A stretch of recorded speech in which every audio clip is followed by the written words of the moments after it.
Okay, first let's go ahead and examine the equipment that we'll use. This is the helium leak detector. This is an Alcatel unit that was made in France. They're a nice little portable, lightweight, well, sort of light. It weighs about 100 pounds. Small, you can move it around. You can see it's sitting on a cart here. It's about maybe 1.5 by 1.5 by 2 feet. Controls are very simple on it. We have speed control for the mechanical pump. We have the mechanical pump pressure. This is for the rough down. We have the main valve that opens up into the that takes the port and puts it onto the diffusion pump. And then we have the roughing valve and the backing valve control. And other than that, we have the power switch that turns it on and off, and that's it. That's all there is to run the thing.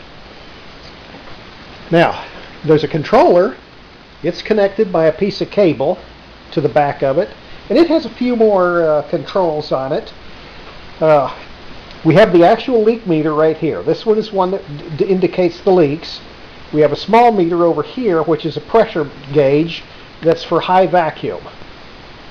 We have the control for turning the spectrometer tube on and off, and then we have the sensitivity control. We have a couple more controls. One of them is for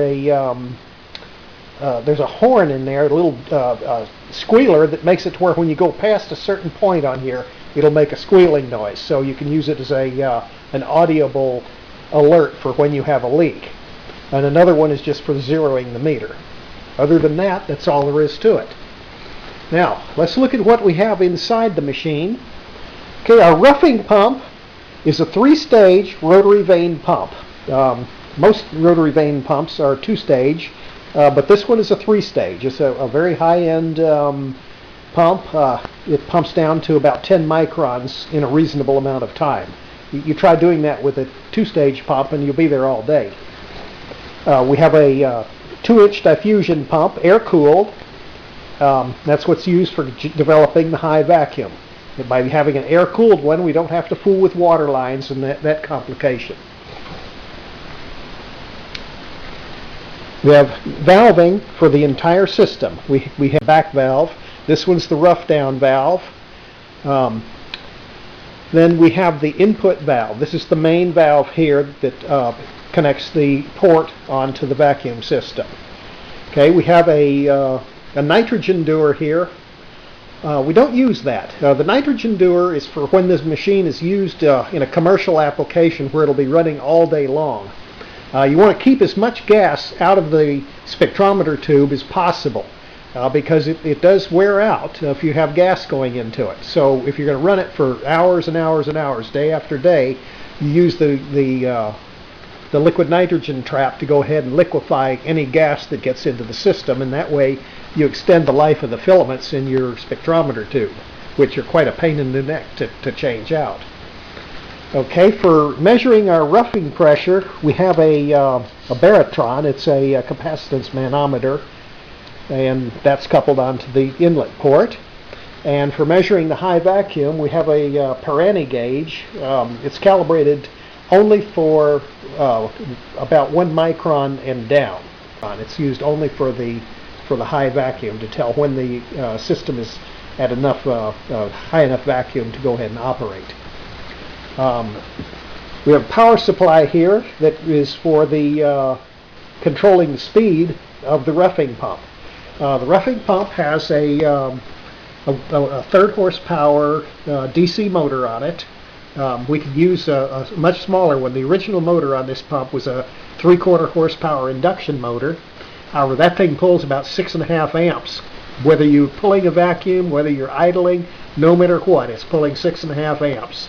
So that was very inefficient, very high speed, making a lot of noise. So by putting this DC motor on here, we can cut the speed of the pump down drastically once we get the rough down done. So we'll run it at rough down at 1500 RPM for about a minute, and then that pulls it down into the under 100 microns. Then we can switch into low speed, which is about 400 RPM, and the pump is using about 75 watts compared to 700 watts for the big motor before. So that is a very nice thing. And also, by running the pump at 400 RPM, the life of the pump is extended indefinitely. It's like the old Welsh belt-driven pumps. I mean, they could run continuously for 10 years without having any problem. Whereas you take the direct drive 1750 ones, you're lucky to get 2 or 3 years out of them before you have to rebuild them. Okay, here's the actual heart of the machine. This is the spectrometer tube. It has a big magnet down underneath it, and that couples into the spectrometer tube itself. And the way it works is we have an emitter and a collector. And the emitter goes ahead and emits ions into the vacuum space, and the magnet will take the charged ion and it'll deflect it and cause it to turn in a path, at a curved path, and it'll make a 180-degree U-turn and come back up on the other side to the detector. Now, the detector has got a plate in there that is spaced such that for helium, the curve will be just right, and for all the rest of the gases, oxygen, nitrogen, carbon dioxide, water, everything else, the gas will not make the curve, and it'll just collide with the wall of the tube and be pumped away. So the only gas that gets all the way to the detector is helium. So that makes it to where we can run the gain of the system way up, and because we don't have any helium in the air. In the atmosphere, we have no helium. I mean, if you try to measure helium just in the atmosphere that you're breathing right now, you can't find any. I mean, helium is a light gas. It heads for space as soon as it gets released, so it doesn't stay put at ground level. So we effectively have no helium in the atmosphere, unless kids pop a balloon or something like that in the room. So we can pretty much count on having a zero for normal atmospheric air going into the machine. Now, our inlet port, we have adapters. This one here is a flange adapter. This is a typical flange that's used on the bottom of a vacuum tube. This is the seal we have our wires going through. And to test it, we go ahead and we have a rubber gasket that sits there, and we just take this and we put it through, and we have a little bit of vacuum grease on it, and when we apply a vacuum to it, the air pressure pushes that seal down onto there, and it seals it perfectly. There's no problem whatsoever. You don't need to have any mechanical force or anything. Just the force of the air alone holding it down on there is good enough to seal it for making the test. So that's for how we test the flange seals of the tube. Now, for doing the feed-throughs, like the filament, okay, here we have a filament feed-through, and it's just a piece of tube with the wires feed through. This is the part we're going to test, the seal. And we have an O-ring packing gland here, and we have an adapter that adapts it onto the vacuum system. So that makes it to where we can just change out those seals. So by just using that packing gland, we can go ahead and we can adapt these different parts onto the machine. Now, for our demonstration, the parts we'll use, I've got 3 Audion tubes here. These were ones I built a while back, and they came up to air. I built these before I had the leak detector, so I wasn't able to test them. I had to just pot luck on them, just seal them off, see if they held pressure. These didn't. These 3 didn't. I have probably a half a dozen of them in the junk box that didn't hold air. I just took these 3 and I cut the seal tip off of them and put a new piece of tubing on them so we can connect them onto the leak detector, and we'll see if we can detect where the leak is, whether it's the filament or the plate or both that caused the leaks in these tubes, because something caused them to leak, and we'll see if we can detect those in this test. I also have several flare seals here, and I have some filament seals. These are ones that I've made up, and we'll go ahead and test them. I don't know if they're good or bad or whatever, but we can find out once we get the machine going. Okay, we've been pumping for about an hour and a half, and we can see that we now are able to keep the spectrometer tube on. If we're ever in the red zone, then the automatic cutoff for the spectrometer tube cuts in and shuts the power off to it, so we don't burn out the filament prematurely. As long as we're in the green, we have no problem with the spectrometer. So we're sitting somewhere between 10 to the minus fourth and 10 to the minus fifth torr in the system right now.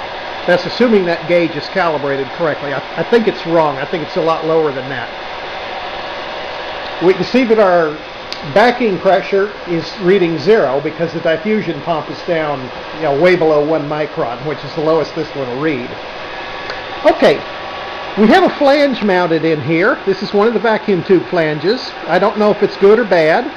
And we have our helium tank, and I've adjusted it to where we get just a little bit of bubbling. You can see down in there, see it bubbles a little bit when we go in there. So we got a little flow of helium. What I'm going to do, we've got the system set at the most sensitive setting. That's 10 to the minus 10th cubic centimeters per second, which is, it would take it a month to form a visible bubble at that low of a leak. Okay, I'm going to go ahead, and all I'm going to do is I'm going to take the probe with the helium, and I'm just going to go in the seal area, and we'll just watch here on the needle.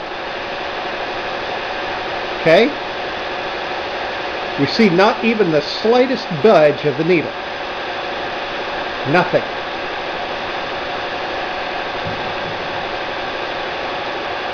Okay, what that indicates is that this seal is in good condition. Alright, so we'll go and we'll put a different one in.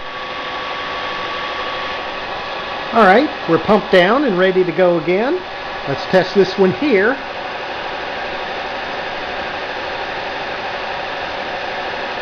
Okay, once again, we see absolutely no movement whatsoever of the needle. So we have another good one.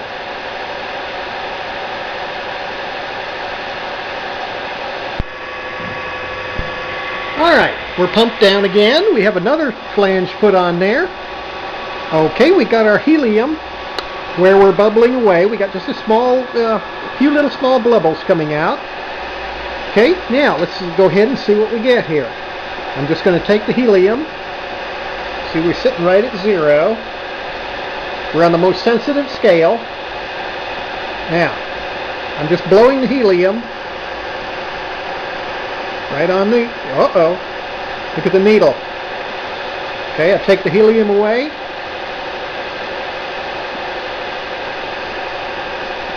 Goes back down. Okay. Put the helium back on it.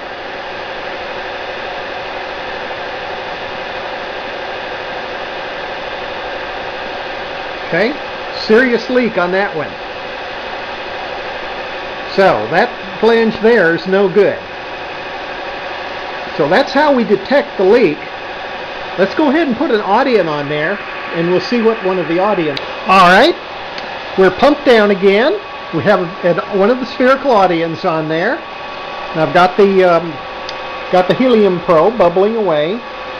Now we'll go ahead and get the bottom seal. I'm just sticking the probe up into the bottom seal area, and we see we don't get any response at all.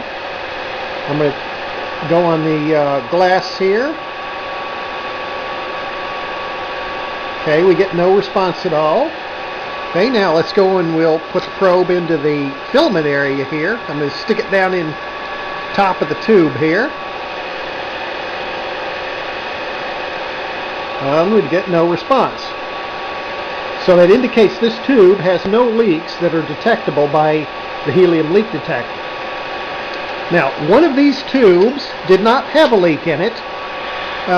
It was an error on my part. I had sealed the tube off and flashed the getter before I processed the filament. And when you process the filament, a huge amount of gas is liberated, and that was what ruined that particular tube. It didn't have any leak in it. So this is the particular one that happened with. All right, I'll put another one in, and we'll try one that really has a leak. Okay, we've got the tube pumped down. Got the valve open, and we're on the most sensitive range. Okay, now I'm going to take the helium probe, and I'm going to go down in the filament hole, filament seal up here at the top, and we'll see if we get any leaks. Okay, we're not getting anything at all. So the filament seal is good. We'll use our 0 to set this back at 0. Okay, right at 0. Alright, let's go with the bottom seal. I'm just going to stick the probe up in the bottom. Aha! The bottom seal is it. See, we get a big jump when we do that. It's going back down. Okay, stick it back up in there. Stick the helium. And we get a big leak. So we got our leak is in the bottom seals on this particular tube. Okay, we'll put another one in and see where it has a leak. Alright, we're pumped down again. We've got the leak detector going. Now I'm going to go ahead. I'm going to probe the bottom. I'm just going to take the helium probe and go up into the bottom. We're watching for any movement at all on the needle.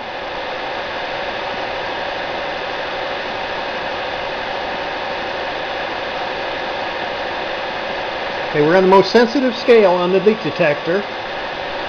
We see nothing. Alright, let's try up on the top. We'll go down in the filament hole.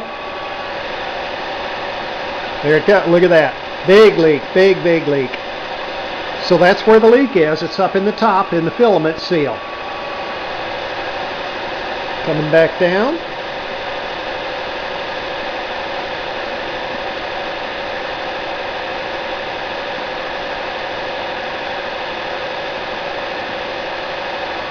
Okay, stick it in there. There it goes. So that's where the leak is on that one. Alright, we have another seal put in the machine. We just put the helium over, look for leaks.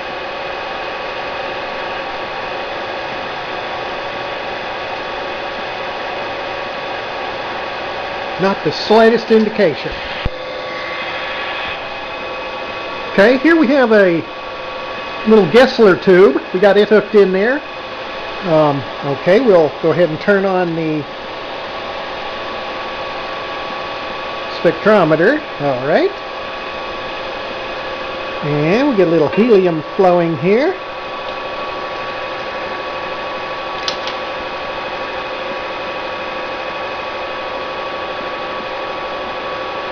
There we go, got some bubbles there. Alright, let's just go to the bottom seal.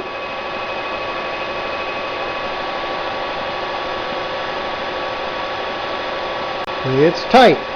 Okay, we'll go up here to the top seal.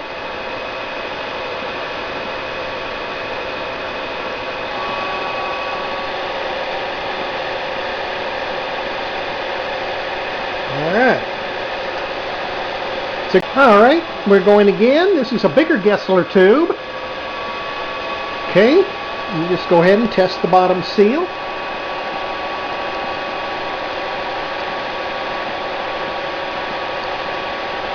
I'm just playing the helium over all the areas around the seal.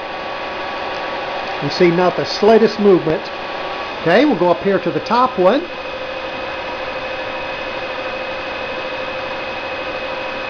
I don't suspect these of leaking. Not the slightest change. Okay, so we got a good tight seal there. Okay, let's put. Okay, here we have a big fat Gessler tube. Got everything cranked up and going. Let's see, we get a little.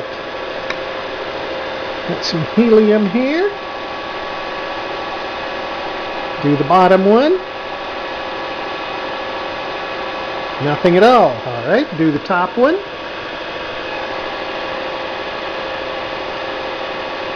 It is hermetic. Alright, so that's a good one too. Okay, well that pretty much covers what we're going to do today. That's how we detect leaks in the seals on these vacuum tubes. The leak detector is also good for other things. It's a good general purpose vacuum system. It could be used for vacuuming those tubes when we make them. That's all for today. Be sure to watch my other videos for a lot more interesting stuff on vacuum tube making.